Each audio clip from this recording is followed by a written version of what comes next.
ज्योतिष शास्त्र, धार्मिक, आध्यात्मिक, सामुद्रिक शास्त्र, अंक शास्त्र, पुण्याय एस्ट्रोलॉजी बाय एसटी में आपका स्वागत है।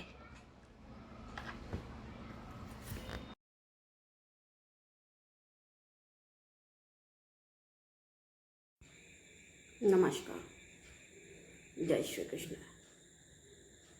आपका बहुत स्वागत है आज के कार्यक्रम में।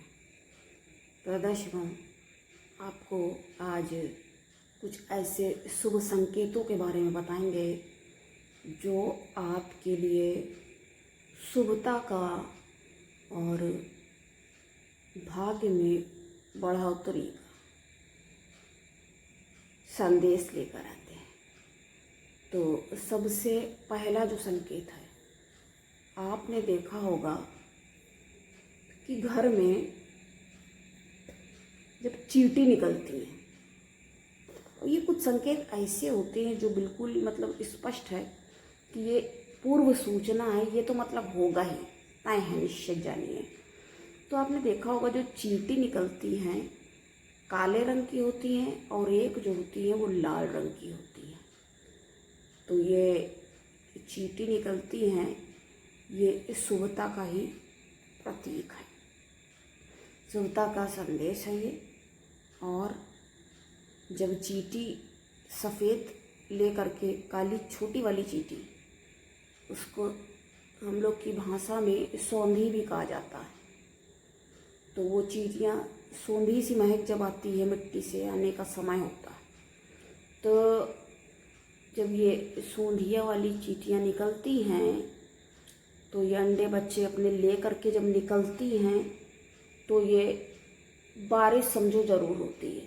जब ये निकली हैं उसके बाद आप लिख कर रख लीजिए, तय जानिए इसको कि ये ज़रूर होगा, ये ज़रूर होगा। और दूसरी सूचना क्या है? दूसरी शुभ सूचना जो है वो ये है कि अगर आपके दरवाजे पर, ये हम पूर्व में भी बता चुके हैं, लेकिन हमारे जो दर्शक पहली बार यूट्यूब है, यहाँ पर नित्य नए दर्शक आते हैं और अपने विचार से जो उनको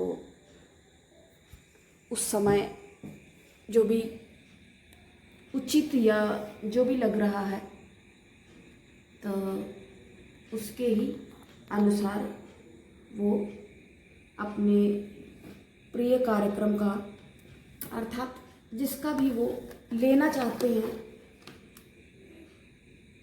समय, अर्थात देना चाहते हैं, जिसका आनंद लेना चाहते हैं, उसमें अपना समय देते हैं। तो अगर आपके दरवाजे पर गाय आना शुरू हो जाए तो ये भी एक अच्छा संकेत माना जाता है। तीसरा संकेत क्या है? अगर आपके पास चिड़िया या बुलबुल, ये पक्षी आ करके आपके छत पर या छत की बुगड़ोर पर या आपके घर में खिड़की पर कहीं से भी अगर ये एंट्री लेते हैं तो ये अत्यंत शुभ संकेत है। ये संकेत मिलते, प्रकृति कैसे समझ लीजिए बात करती, इस तरह से संकेत मिलते हैं, तो ये अत्यंत शुभ संकेत है। तो आज हम आपको इन चीज़ों के बारे में बता रहे हैं, और जबकि आगे हम बताएंगे। अगला जो है वो देखिए कबूतर है। कबूतर जो हैं ये राहु का प्रतीक माने जाते हैं, और इनको उतना अच्छा, घर में अगर ये आ जाते हैं, उतना अच्छा नहीं माना जाता। थोड़ा विद्वानों में इनमें मतभेद हो गया है। कुछ लोगों का कहना है कबूतर का जोड़ा या कबूतर वगैरह आकर के बैठते हैं, कोई भी देखिए पक्षी है अगर आके बैठ रहा है, खा रहा है, तो ये अच्छा ही है, वो आ रहा है, उसको भोजन मिल रहा है, तो ये एक अच्छी ही बात कही जाएगी। लेकिन अब आपको कैसा लगता है, आप अपना देखिए। अगर ऐसा है तो आप विचार करिए कि क्या हुआ और उसके बाद क्या हुआ, क्योंकि ये संकेत देते हैं ना इस तरह से। तो इस तरह से संकेत प्राप्त होते हैं। और एक बात हम कहेंगे जो हमने पहले ही बताया है, प्रत्येक व्यक्ति अपने भाग्य का निर्माता स्वयं होता है। ठीक है, ये बात कई मामलों में ये बात सत्य प्रतीत होती है, लेकिन कई मामलों में जो लोग बहुत ज़्यादा मेहनत करने के बाद भी जो प्राप्त करना चाहते हैं वो नहीं कर पाते, तब क्या हो जाता है? तब क्या कहेंगे? तभी तो फिर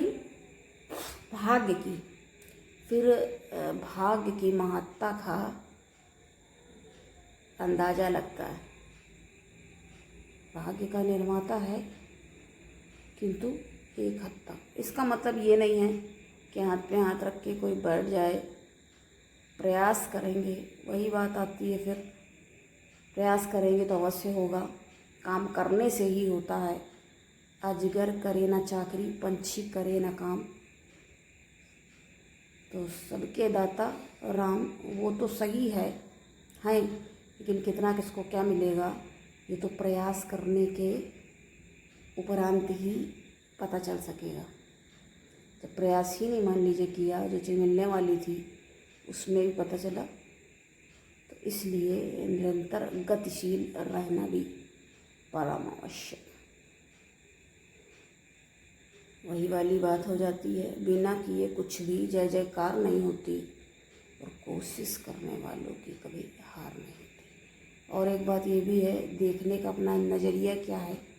कोई व्यक्ति कहता है, अगर आधा गिलास पानी मान लीजिए रखा है, तो एक कहता है कि ये तो सिर्फ आधा ही गिलास है, कोई कहता है कि चलो आधा गिलास तो भरा है।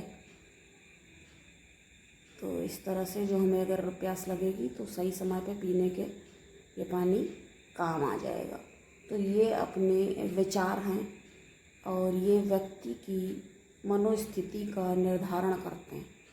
उससे ये पता चलता है कि जो व्यक्ति है वो सकारात्मक सोच का है या फिर नकारात्मक सोच का है।